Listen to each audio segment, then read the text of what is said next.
சிவாய நமக. முப்போதும் திருமேனி தீண்டும் ஆதிசைவர்கள் குலத்தில் சுந்தரமூர்த்தி சுவாமிகளினுடைய வழிவழி தோன்றல் திருவான்மையூர் அடியாருக்கு அடியன் சந்தோஷ் திருமேனி சிவாச்சாரியார். நெக்ஸ்ட் ஜென் நேயர்கள் அனைவருக்கும் அன்பான வணக்கம்.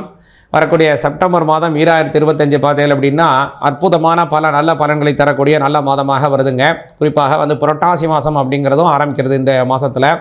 இந்த மாதத்தில் அநேகமான அத்துணை கிரகங்களினுடைய நல்ல சஞ்சாரங்களும் சூப்பராக இருக்குது.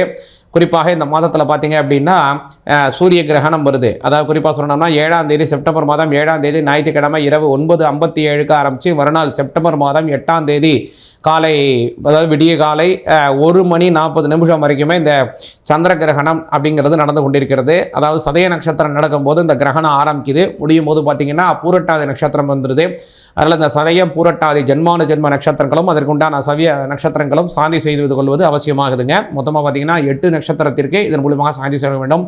அதாவது புனர்பூசம், விசாகம், பூரட்டாதி, திருவாதிரை, சுவாதி, சதயம், அதே போல் கவனிச்சிங்க அப்படின்னா திருவோணம், உத்திரட்டாதி ஆகிய 8 நட்சத்திரக்காரங்களும் இதன் மூலமாக சாந்தி செய்து கொள்வது மிக மிக அவசியமாகுது.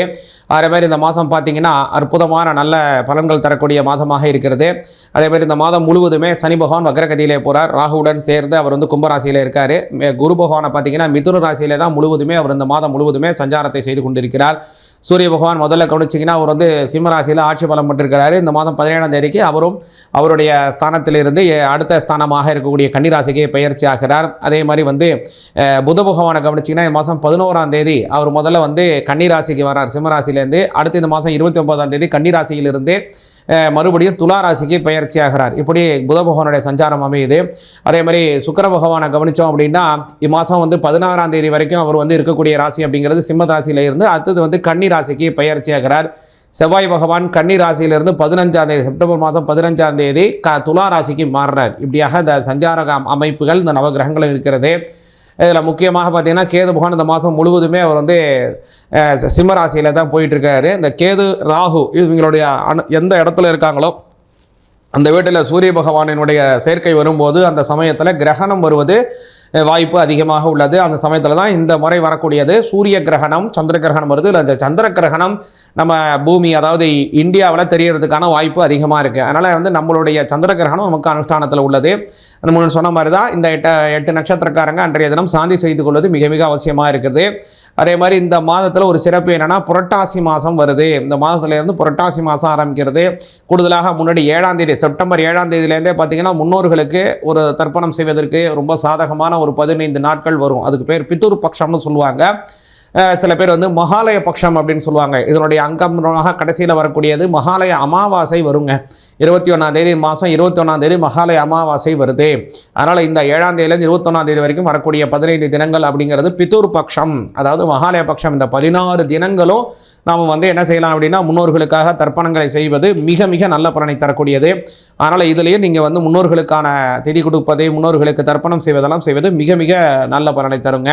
மேலும் உங்களுடைய ராசிக்கு மாதம் என்ன பலன்கள் வருதுங்கிறத தெளிவாக பார்ப்போம். ரிஷப ராசிக்கு இந்த மாதம் என்ன மாதிரியான பலன்கள் செப்டம்பர் மாதம் 2025ங்கிறத கவனிங்க.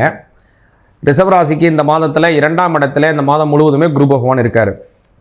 அது உங்களுக்கு ஒரு பெரிய ப்ளஸ்ஸாக அமையுது. கூடுதலாக கவனிச்சிங்க அப்படின்னா இந்த மாதம் 10ஆம் இடத்துல இருக்கக்கூடிய சூரிய பகவான் வக்ரகதியிலே போகிறாரு. இந்த மாதம் முழுவதுமே வக்ரகதி. ஜீவனஸ்தானாதிபதி ஜீவனஸ்தானத்தில் வக்ரமாகிறார். இந்த ஜீவனஸ்தானம் அப்படிங்கிறது உங்களுடைய வாழ்வாதாரத்தை குறிக்கக்கூடியது. ஜீவனஸ்தானம் உங்களுடைய அன்றாடம் உங்களுடைய உழைப்பு எது சார்ந்து இருக்க போகுது, எதை செய்தால் நீங்கள் முன்னேறுவீங்க, எந்த மாதிரியான பலன்கள் உங்களுக்கு கிடைக்குங்கிறது தான் ஜீவனஸ்தானங்க. நல்லா கவனிங்க. அதனால் அந்த இடத்துல சனி பகவான் இந்த மாதம் முழுவதுமே வக்ரகதியில் போகிறார். இந்த ஒரு 1.5 வருஷமாகவே அதில் தான் போயிட்டுருக்காரு. அதில் மேலும் இந்த சமயத்தில் என்ன ஒரு சிறப்புனா வக்ரகதியில் போகிறாரு, அதுவும் ராகுவுடன் சேர்ந்து போகிறாரு. அதனால் ரிஷபராசிக்காரங்களுக்கு இந்த மாதம் வெளிநாடு செல்லுவதற்கு ஒரு யோக பலனை தராரு. ரொம்ப நாளாக வெளிநாடு போகணுன்னு ஆசைப்பட்டுருக்கேன்னா இந்த மாதம் நிச்சயமாக முயற்சி பண்ணுங்க. வெளிநாடு போகிறதுக்கு அதீதமான நல்ல ஒரு பலன்களை இது ஏற்படுத்தி தர்றது. அடுத்தது கவனிச்சால் அப்படின்னா 2ஆம் இடத்துல இருக்கக்கூடிய குரு பகவான் உங்களுடைய அஷ்டமஸ்தானாதிபதி. அதே மாதிரி லாபஸ்தானத்துக்கும் அவர் தான் உங்களுக்கு காரணகர்த்தா. இந்த லாபஸ்தானாதிபதி 2ஆம் இடத்துல போகக்கூடிய காலம் அப்படிங்கிறது சொந்த தொழில் செய்யக்கூடியவங்களுக்கு அதில் நல்ல அபரிமிதமான வளர்ச்சியை தரும். நீங்கள் ஒரு சொந்த தொழில் பண்ணிட்டு இருக்கீங்க அதில் வந்து பொருளாதார ரீதியாக நிறைய சிக்கல்கள் இருக்குது, அல்லது நீங்கள் அதை மேலும் உங்களை உயர்த்தி கொள்வதற்கு யார்கிட்ட கொஞ்சம் உதவி தேவை, அல்லது உங்களுடைய கஸ்டமர்கிட்டேருந்து ஏதாவது ஒரு பணம் உதவிகள், நிதி ஆதாரங்கள், வரவுகள் ஏற்பட வேண்டியிருக்கு. அதன் மூலமாக மட்டுமே தான் உங்களை நீங்கள் பெருக்கிக் கொள்ள முடியும்.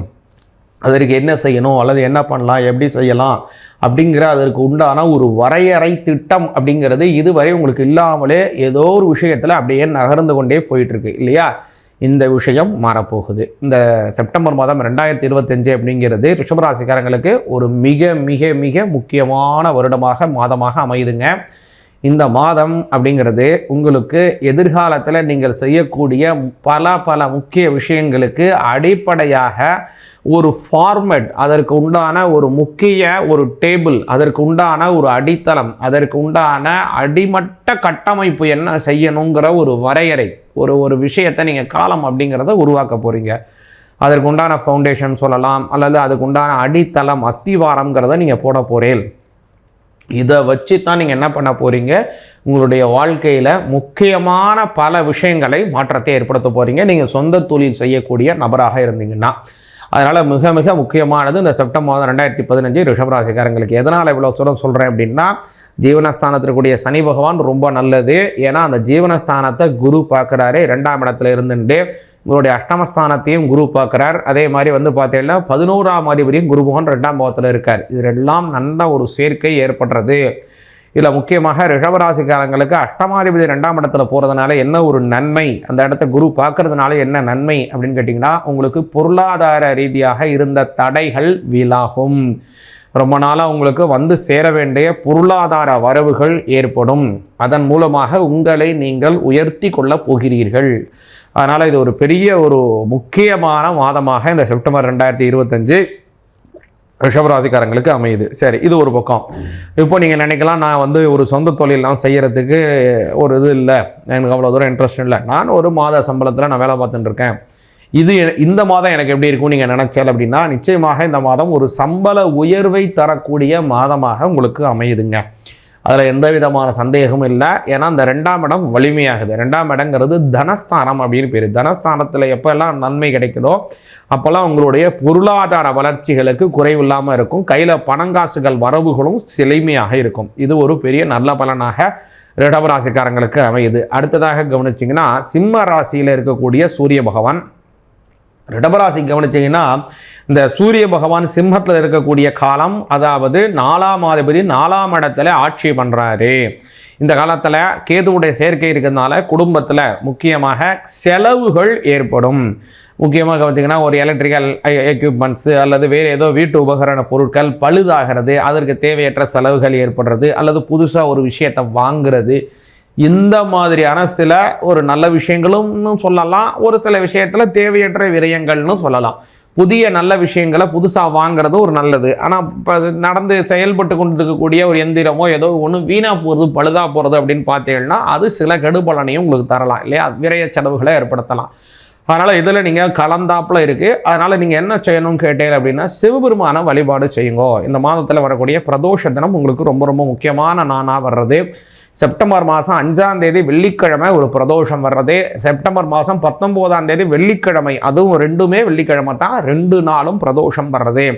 இந்த பிரதோஷ தினத்தில் வில்வத்தினால சிவபெருமானுக்கு அர்ச்சனை செய்து வந்தேன்னா நல்ல பலன் கிடைக்கும். அதே மாதிரி ஒன்று நல்லா கவனிச்சுங்கோ, பிரதோஷத்தன்னைக்கு சிவபெருமானுக்கு வில்வத்தை சாத்திரையில் அப்படின்னா அன்றைய தினம் வில்வத்தை பறிக்கக்கூடாது. அதற்கு முதல் தினமே வில்வத்தை பறித்துன்னு திருதலம் திருகுணாகாரம் திரிநேத்திரம் திரையாயுதம் திரிஜன்ம பாபசம்ஹாரம் ஏகபில்வம் சிவார்ப்பணம் அப்படின்னு சிவபெருமானுக்கு சாத்தி அர்ச்சனை செய்து வந்தேன் அப்படின்னா நல்ல பலன் கிடைக்கும், நல்ல முன்னேற்றம் ஏற்படும், குடும்பத்திலே விரய செலவுகள் குறையும், பொருளாதார உயர்வுகள் ஏற்படும். சிவாய நமக.